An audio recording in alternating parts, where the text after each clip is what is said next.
আলাইকুম, welcome back channel. তো আজকের এপিসোডে কিন্তু আমি আপনাদের খুবই সহজ এবং ইজি একটা মেথড দেখাতে চাচ্ছি। সেটা হচ্ছে আপনারা যে কোনো কান্ট্রির টাইম জোন কী করে সেট করবেন।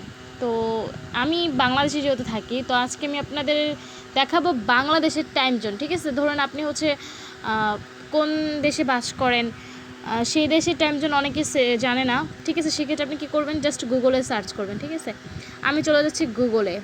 সো আমি জাস্ট গুগলে গেলাম, ক্রোমে গেলাম।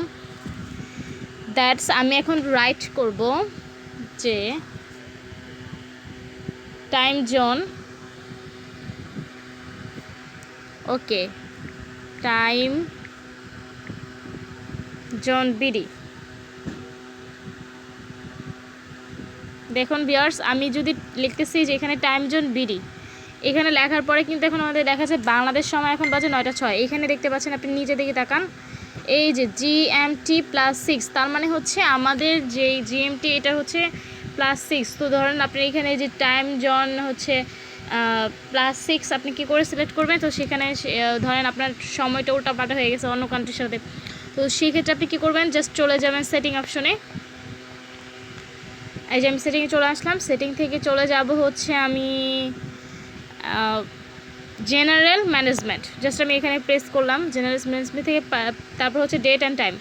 তো আমি ডেট অ্যান্ড টাইমে চলে আসলাম। আপনি কিন্তু দেখতে পাচ্ছেন সিলেক্ট টাইম জোন, এখানে নামে একটা অপশন আছে। এই অপশানে জাস্ট প্রেস করবেন। প্রেস করার পরে আপনি কিন্তু আপনার যেটা মনে রাখবেন, যেটা আপনি আমাদের দেশের কান্ট্রি যে টাইম জোন সেট করার, এটা হচ্ছে GMT +66। ওকে, তো আপনি কিন্তু এখানে দেখতে পাচ্ছেন +66 নামে অনেকগুলো আছে। এখানে দুইটা আছে, অনেকগুলো না, সরি, দুইটা আছে।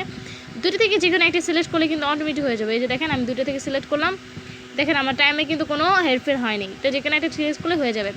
এখন আপনি যে দেশে বাস করেন সেটার টাইম জোন দেখে আপনি এখান থেকে প্লাস মাইনাস দেখে আপনি কিন্তু অটোমেটিক্যালি খুব সহজে ইজিলি আপনার টাইম জোন সেট করে ফেলতে পারেন। তো বন্ধুরা, আশা করি ভিডিওটি ভালো লাগবে।